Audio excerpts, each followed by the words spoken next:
시청자와 함께 만들어가는 시민데스크. 4월 한 달을 마무리 짓는 시간. 시청자위원회에서는 어떤 의견이 오갔을까요? 사회 안전망으로서 언론 보도의 역할을 재조명해봅니다. 성남 정자교 사고 보도를 두고 재난보도 준칙까지 살펴보는 시간 준비했는데요. 이 밖에도 국방 전방과 마약 범죄 실상, 또 첨단 산업 저변의 소식을 두루 다루면서 YTN이 놓치고 전하지 못한 부족한 부분은 무엇인지 시청자위원회 날카로운 분석과 함께 돌아봅니다. 4월 시청자위원회 모습 지금 바로 만나보시죠.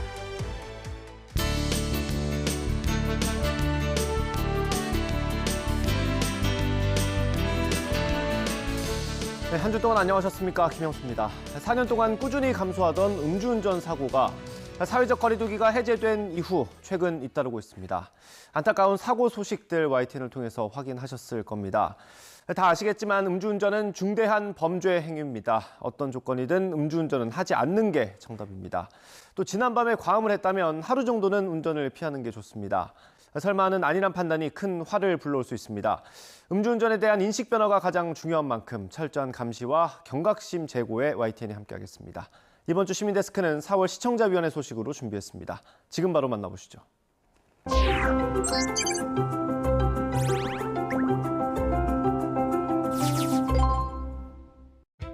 예, 여러분 모두 반갑습니다. 오늘 또 바쁘신 가운데 이렇게 많이 참석해 주신 위원님들께 감사의 말씀을 드립니다. 그럼 지금부터 YTN 시청자위원회 4월 정기회의를 시작하겠습니다.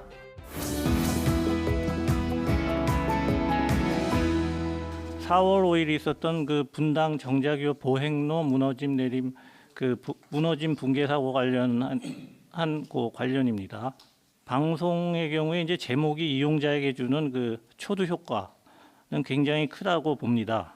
특히 이제 보도 전문 채널인 YTN의 경우에 그 스트레이트성 사실 보도는 그 제목의 엄밀성을 좀 따져봐야 한다고 봅니다. 그런데 지난번 이제 정자교 보행로 무너짐 사고의 경우 그 YTN 보도는 성남시 정자교 붕괴 또는 정자교 절반 정도 무너져. 그다음에 이제 경기 성남시 정자동 교량 40m 가량 붕괴라고 이제 제목이 달렸습니다. 그래서 문제는 제목만 보면 저희가 94년 그 성수대교 붕괴처럼 마치 다리 전체가 무너져 내린 것처럼 공포감이나 인식을 줄 수 있다고 봅니다. 그래서 이런 제목 달기가 자칫 왕복 6차선 차도까지 다 포함해서 다리가 무너진 것처럼 확대적 인식을 가져올 수 있기 때문에 제목은 정확히 표현을 해야 한다고 봅니다. 그래서 예를 들면 다른 매체에서는 일부 정자교 보행로 붕괴라는 표현을 썼습니다. 그래서 이 정자교 붕괴라는 표현과 정자교 보행로 붕괴는 엄연히 요거는 좀 차원이 다른 부분이라고 봅니다.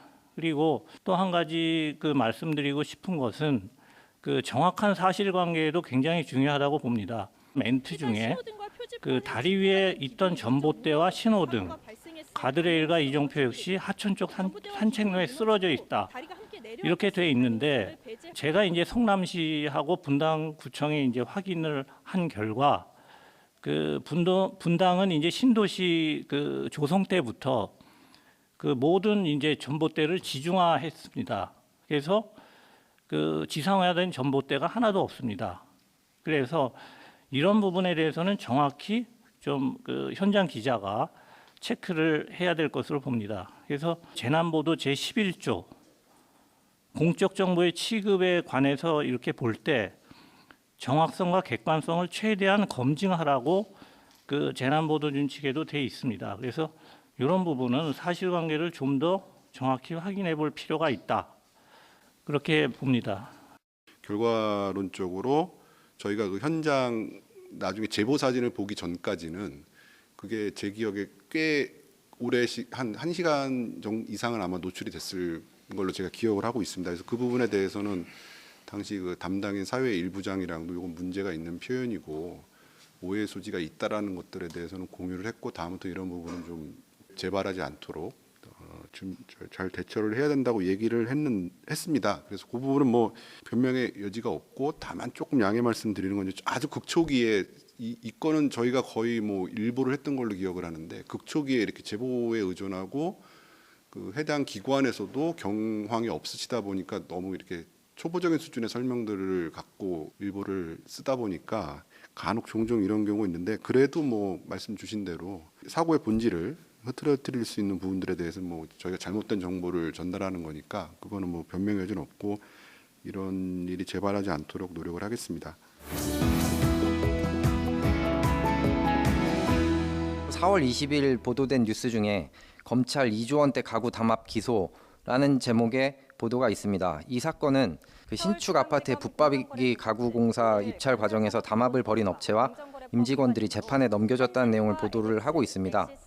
이 보도에서는 그 검찰의 발표만을 반영을 했던 것 같습니다. 가구 업체들의 입장은 전혀 나타나지 않았습니다. 그리고 보도 전체 내용을 보면은 검찰의 보도 자료만을 가지고 기사를 작성한 것 같다는 느낌을 지울 수가 없었습니다. 반면에 같은 날짜에 보도된 그 검찰 쌍방울 취업 특혜 이화영 아들 소환이라는 제목의 보도를 보면 이 보도는 스트레이트인데도 균형 잡힌 시각으로 보도를 했습니다. 이 보도에서는 기자가 이화영 전 지사에게 어떤 혐의를 받고 있고, 또 검찰은 이 사건을 어떻게 보고 있으며, 이에 대해서 이화영 전 지사 측 참고인은 어떤 입장이라는 것이 제3자의 시각에서 명확하게 기재되어 있습니다. 방금 말씀드린 두 개의 보도는 그 동일한 검찰발 보도인데도 완전히 보도의 태도가 다릅니다.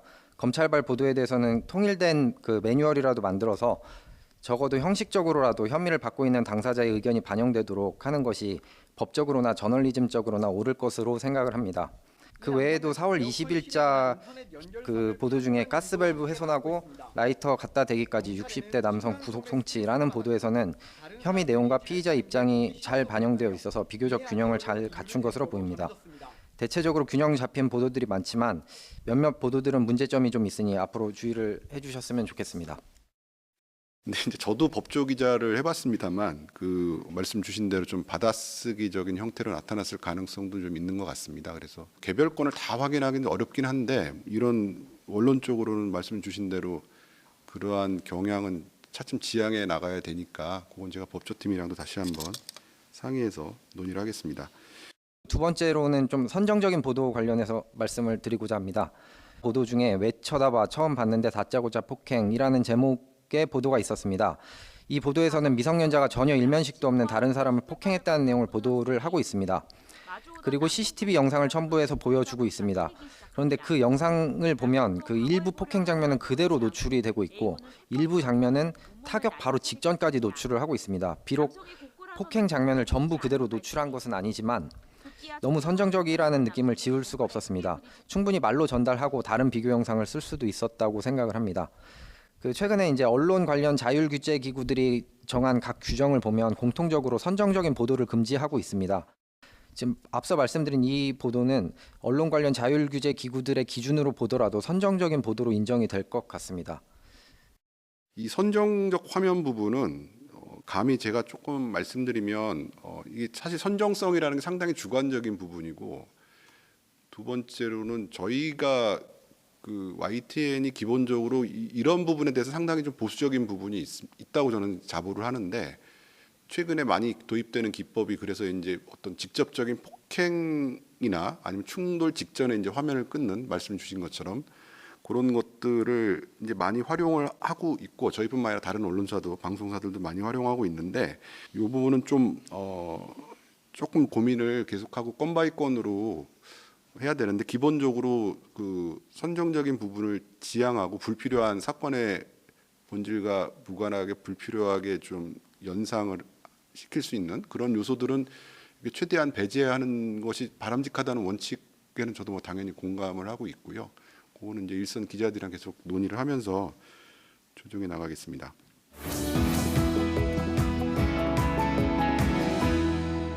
지난번 한일 정상회담 때도 관련해서 정말 그 정상회담이 갖는 의미와 성과를 언론이 좀 정확히 짚어주는 그 보도가 필요하다는 말씀을 드렸는데, 이번 한미 정상회담 또한 매우 의미가 큰 거여서 지금 장밋빛 보도 일색으로 계속 뭐 19억 달러 투자 첨단 산업에 19억 달러 투자 유치를 했다.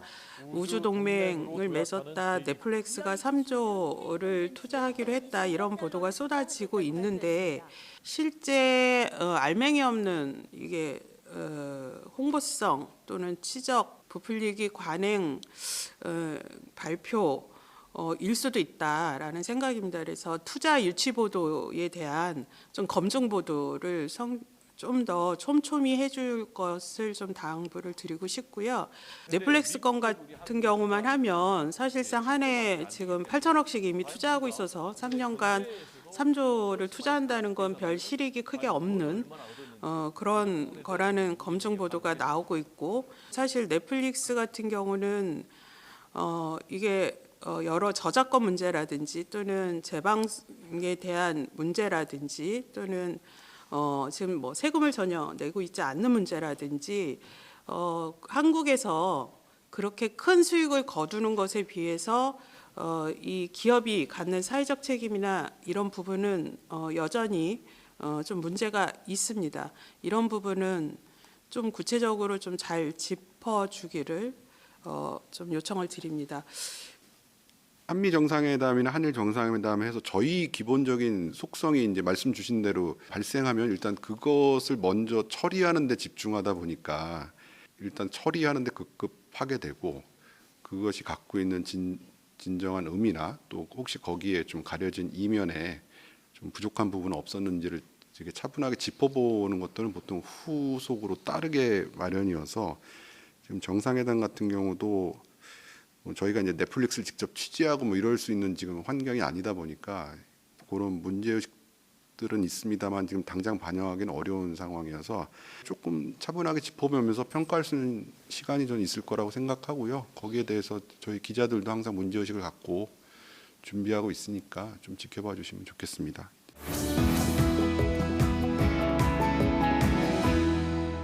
YTN 마약 보도와 관련된 의견입니다.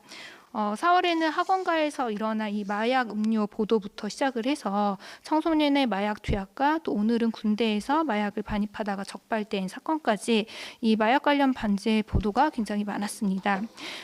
이러한 과거에는 이러한 마약 사건이 일부 계층이라든지 유명인을 중심으로 이제 보도된 것과 달리 최근에는 이러한 마약 사건이 우리의 학원가라든지 청소년 등 이제는 우리가 이제 원치 않아도 일상에서 언제든지 마약 범죄에 노출될 가능성이 있다라는 그런 부분들을 최근에 많이 보여주는 것 같습니다. YTN 마약 보도 중에서 지난 4월 19일에 보도된 1분마다 쏟아지는 마약 팔아요 차단 인프라 태 부족과 그리고 4월 12일에 보도된 마약 사범 붙잡으면 끝 마약 수사만 있고 치료가 없다라는 이 두 가지 보도가 좀 눈에 띄었습니다.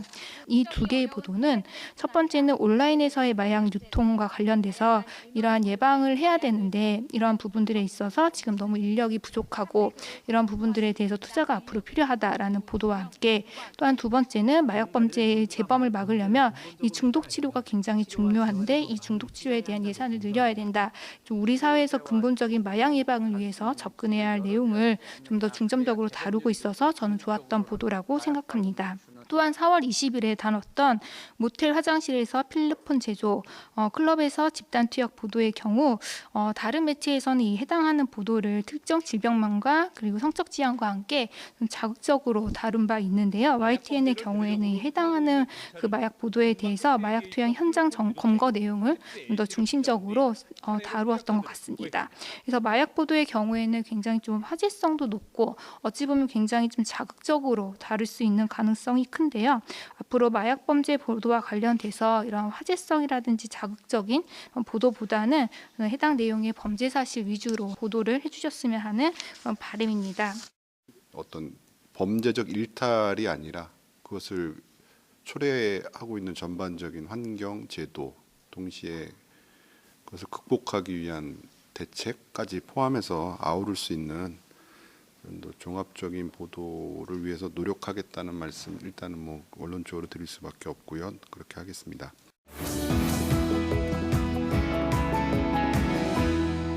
저는 4월 뉴스 보도에 아쉬웠던 점과 좋았던 점을 간단하게 말씀드리고자 합니다. 우선 4월 8일 대전에서 이제 술이 취한 60대 남성이 운전하던 차량이 인도에서 걸어가던 어린이들을 덮치는 사건이 있었는데요. 부상을 당한 어린이들 중에 한 명이 끝내 사망하는 안타까운 일이 있었는데요. 이에 유족들은 이런 비극을 기억해달라며 배승아 양의 이름을 공개해달라고 요청을 했습니다. 바로 이 보도가 4월 9일 KBS 9시 뉴스를 통해 이루어졌는데요. 같은 시각 YTN 뉴스에서는 실명에 대한 언급이 없이 기존 뉴스를 반복해서 보도함으로써 뉴스의 신속성 측면에서 아쉬움이 있었습니다. 그 이후에 방송되는 자정 뉴스와 심지어 그 다음 날 4월 10일에 방송된 뉴스 라이더에서는 앵커 리포트를 통해서 스쿨존 만취 사고라는 제목으로 심층 보도했음에도 불구하고 유가족이 요청한 실명에 대한 언급이 없었습니다. 그날 오전 11시가 넘어서야 실명을 공개했지만 유족의 인터뷰나 실명 공개의 의미가 제대로 보도되지 않아 사안의 중요성이 잘 전달되지 않은 점이 아쉬웠습니다. 좀 더 신속하고 꼼꼼한 취재가 필요하지 않았나라는 생각이 들고요. 요거는 그냥 저희도 당연히 사망자의 신원은 기본적으로 저희가 파악을 하니까 당연히 알고 있는데 그런 분들의 실명 또 나아가서 얼굴까지 공개하느냐 문제는 뭐 법적 문제도 있지만 그것이 꼭 필요하냐라는 아까 이제 그게 약간 선정성 문제랑도 맞물리는 부분도 있습니다. 선정적인 부분에 대해서 최소화한다라는 것을 원칙으로 해서 그런 고민의 과정이 있다는 걸 말씀 잘했다는 게 아니라요. 예, 그런 고민의 과정들이 항상 수반되고 있습니다. 그래서 사실은 배승아 양이라는 이름이 꼭 있어야 기사가 성립하는 건 아니거든요. 거기서 나이가 있고 그 아이의 뭐 초등학생이라는 게 있고 그러면 문제가 없는데 개별적으로 공개할 것인가 말 것인가를 해당 부장과 저도 약간 좀 아리송할 때는 이제 많은 사람들의 중지를 모아서 이렇게 하는 편이어서 YTN이 상대적으로 좀 늦게 공개하는 편입니다. 그러니까 어느 정도 이게 숙성이 돼서 실효성이 없다고 판단할 때는 어쩔 수 없이 따라가는 경우도 있는데 그러면서도 그게 꼭 필요한 건가에 대한 고민은 좀 있습니다. 반면에 유익한 정보들도 많았는데요. 개인적으로는 이런 생활 밀착형 뉴스들을 통해서 시청자들이 얻는 정보가 매우 유익했다고 생각을 했습니다. 그래서 4월 26일 뉴스 라이더를 통해서 방송된 우회전 일시 정지 시행으로 헷갈리는 교통 법규에 대한 자세한 예시와 전문가 설명이 현재 혼란스러워하는 운전자들에게 많은 도움이 됐을 거라고 생각이 들고요. 그리고 4월 과학의 달을 맞이해서 YTN 사이언스에서 아마도 제작한 다큐 S 프라임이라는 프로그램에서 웹 3.0을 비롯해서 AI, 바이오 헬스, 스마트 물류에 관한 재밌는 과학 주제들을 많이 다뤄주셨는데요. 제가 놓쳤을 수도 있지만 이런 인사이트 있는 정보들을 뉴스를 통해서도 일부 소개가 된다면 더 많은 시청자들에게 전달되지 않을까라는 생각이 들었습니다.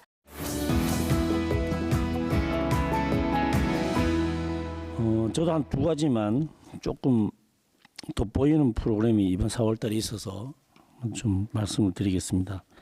그 엠폭스 바이러스 관련한 그 전문가 인터뷰가 있었고요. 4월 15일에는 그 경북 소방청의 소방 훈련한 사례들이 있었는데요.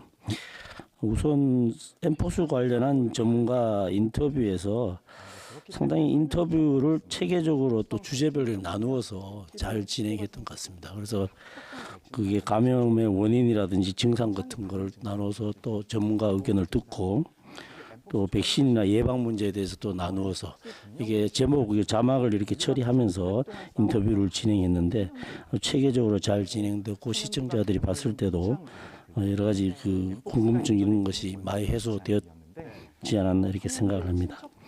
또 한 가지는 4월 15일에 그 경북 소방청에서 그동안 산불이 많이 발생하고 하니까 그동안 과거에 아마 이 소방대원들이 지역에서 산불 확산 방지를 위한 여러 가지 훈련을 한 게 있었습니다. 그래서 그 훈련하는 과정과 이번에 산불 났을 때 그걸 적용한 그런 사례들을 지역 뉴스로 보도를 했는데요. 사실 현장에서 대응이 되게 중요하거든요. 그런데 이 우리 소방관들께서 이렇게 현장에서 여러 가지 훈련을 통해서 이런 걸 많이 대비하고 있다는 그런 보도 형태라서 아주 좋은 형태의 보도로 생각이 되었습니다.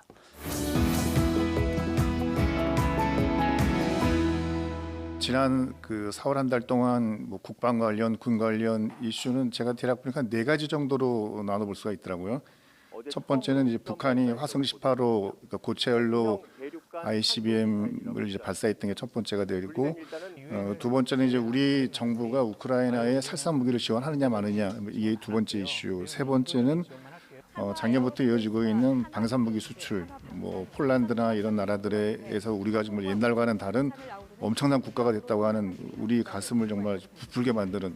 네 번째가 군인들의 열악한 삶에 대한 이슈였어요. 보면 위에 있는 세 가지는 사실 이게 팩트 확인도 어렵고 또 군이 되게 보안이기 때문에 뭐 정보를 주지도 않으니까 뭐 확인하기 되게 어려운 반면에 팩트를 확인할 수 있고 눈으로 볼 수 있는 거는 이제 이슈가 되고 있는 군인들의 열악한 삶, 그게 이제 병사가 됐건 간부가 됐건 이거는 이제 볼 수 있는 거고 뭐 목격자도 있고 실제 이제 군생활하는 사람도 있으니까요.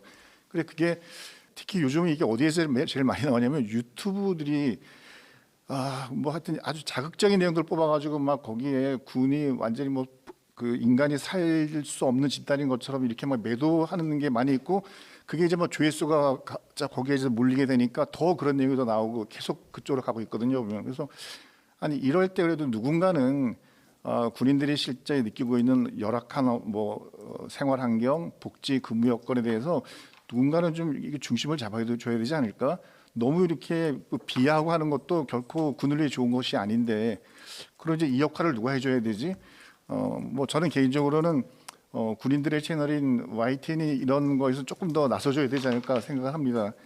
말씀 주신 거는 제가 미처 생각지 못한 방송 영향력 확대 전술인 것 같아서요. 적극적으로 참고하겠습니다. 그 군인 네, 처우에 대한 좀 있는 그대로 객관적이고 차분하고 그런 접근 또 그걸 바탕으로 좀 개선할 수 있는 말씀 주신 것처럼 어떤 선정적인 그런 것들이 아니라 말 그대로 실질적으로 도움이 될 수 있는 보도를 주문하신 것 같고 제가 이거 1년 반 했는데 이런 류의 지적은 처음이신 것 같고 저도 다시 한번 생각해보는 계기가 됐고요. 예, 계속 고민해 나가겠습니다. 저도 관심을 갖고 좀 보겠습니다. 18일 그 뉴스앤 이슈 2부에서 인천 미추홀구의 전세 사기 그 경매 건수가 늘고 있다는 보도를 하면서 경매가 되면 세입자가 어떻게 되는지에 대한 설명이 없었습니다. 그러니까 사실 전 그 보도를 보면서 그렇게 생각했는데 또 조금 있다가 1시 20분에 이제 피해자협의회 대표 인터뷰도 있었는데 또 경매 얘기만 하고 이후에 어떤 어려운 처지에 놓이게 되는지 그런 절차 언급 같은 게 없어서 좀 답답했습니다. 근데 물론 그 며칠 뒤에 계속 후속 보도가 있었으니까 거기서는 이제 이런 경매가 이루어지고 나면 어떻게 되는지에 대해서 이제 보도가 되긴 했는데 경매 이후의 절차 같은 걸 좀 소개를 하면서 세입자들이 곧 거리에 나앉게 될 상황이라는 점을 좀 설명했더라면 시청자들이 이분들의 고통을 좀 더 공감했을 거라는 생각이 들었습니다. 그리고 24일 날 뉴스 라이브에서 대통령 미국 국빈 방문 관련해서 전문가로 한국군사문제연구원 안보전략실장이 나와서 방미의 의미와 일정을 설명하면서 이 멘트입니다. 제가 보기엔 두 대통령의 케미가 아주 좋다면서 별 근거 제시도 없이 굉장히 자의적이고 주관적인 언급을 했습니다. 그리고 우크라이나 무기 지원 발언에 대해서도 또 앵커가 물어보고 하니까 대통령이 이런 발언이 공개가 되면 러시아가 어떻게 반응할지 다 알고 발언한 것이라고 주장을 하더라고요. 완전히 주관적인 거예요. 팩트도 없이. 그래서 윤 대통령의 외교 전략이 국익 차원에서 잘하고 있는 건지 어떤지에 대한 객관적인 분석과 평가, 전망 그리고 방미 관련해서 미국에 어떤 것들을 요구해야 될지 이런 것들을 좀 객관적으로 그 발언하고 할 수 있는 전문가가 나왔어야 되지 않는가 하는 생각입니다.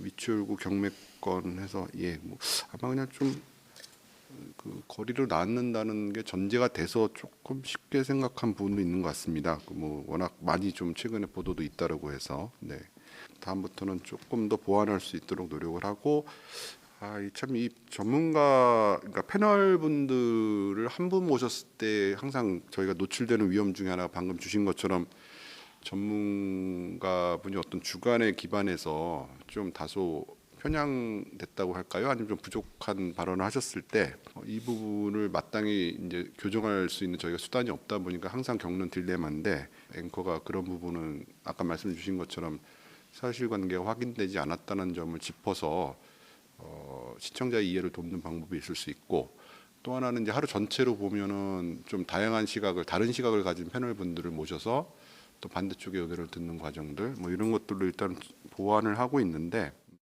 요 말씀 주신 부분은 저 한번 편집부랑 상의를 해보겠습니다.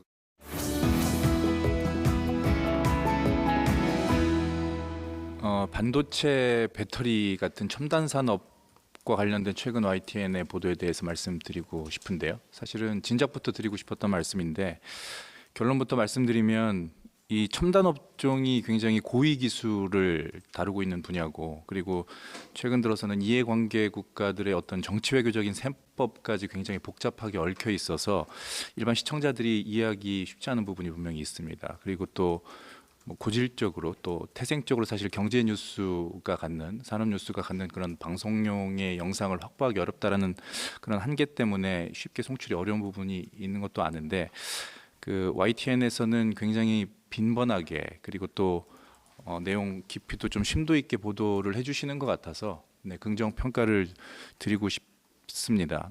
최근 한 달간의 첨단 산업 관련 YTN 보도를 보면 첨단 분야 기업들의 어떤 합작 투자, 같이 해외에 진출하는 그런 동향이라든지 실적 발표 같은 그런 단신성 뉴스부터 시작을 해서 경제 전문가와의 대담이나 앵커 리포트 같은 형식을 빌어서 IRA에 대한 어떤 업계의 우려 그리고 해법을 짚어주는 식의 어떤 다각도로 그리고 하루가 멀다 하고 관련 뉴스를 좀 내보내 주셔서 시청자들의 이해를 돕고 시청자들의 생각을 확장시키는데 큰 도움을 주신다라고 생각을 하고요. 내용의 깊이라든지 횟수의 측면에서도 볼 때 다른 언론사보다도 굉장히 많은 일조를 하고 계신다라는 생각이 듭니다.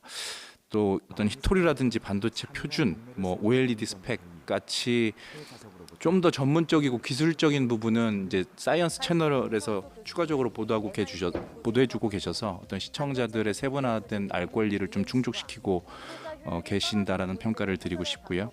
그리고 사실 이제 특히 이런 보도들 때문에 산업계에 몸담고 있는 직장인이라든지 기업인들 그리고 정책 당국자들조차도 사실은 이해에 큰 도움을 받고 있고 그리고 시청자들의 전반적인 이해도와 관심도가 증폭됨으로 인해서 정책 주체인 정부나 국회가 첨단 산업 육성에 조금 더 적극적으로 능동적으로 움직일 수 있는 그런 계기들도 만들어 주신다는 생각이 듭니다. 한 가지 바람은 그 현재 보도 유형이 첨단 산업의 어떤 대내외 상황 그리고 공급망 측면에서 국한되어서 보도되는 부분이 있는데 우리가 첨단 산업의 어떤 글로벌 주도권을 가져오려면 앞으로 어떤 기술에 집중을 해야 하는지 그리고 어떤 근본 대책들이 나와야 하는지 그런 방향성을 좀 제시해 주셔서 조금 더 밀도 있고 심도 있는 그런 것들의 내용들을 좀 기업들이나 정책 당국자들이 경각심을 좀 더 일깨워 줄 수 있도록 이렇게 많이 내보내 주셨으면 감사하겠다는 말씀을 드리고요. 앞으로도 첨단 산업을 포함해서 경제 산업 뉴스를 더 다양하게 또 많이 보도해 주시기를 부탁드립니다. 네.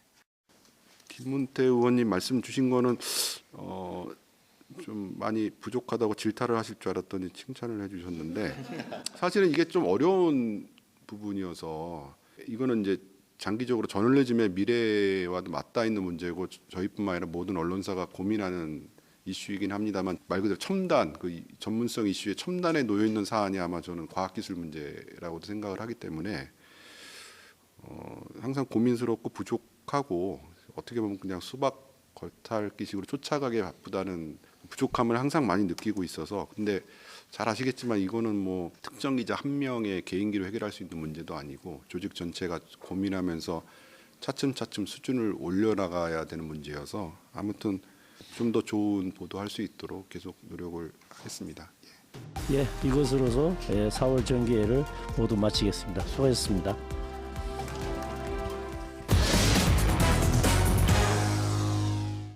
시민데스크는 시청자의 목소리로 YTN을 깊이 되돌아봅니다. 방송에 대한 여러 의견들 SNS와 홈페이지 또 전화로 남겨주시고요.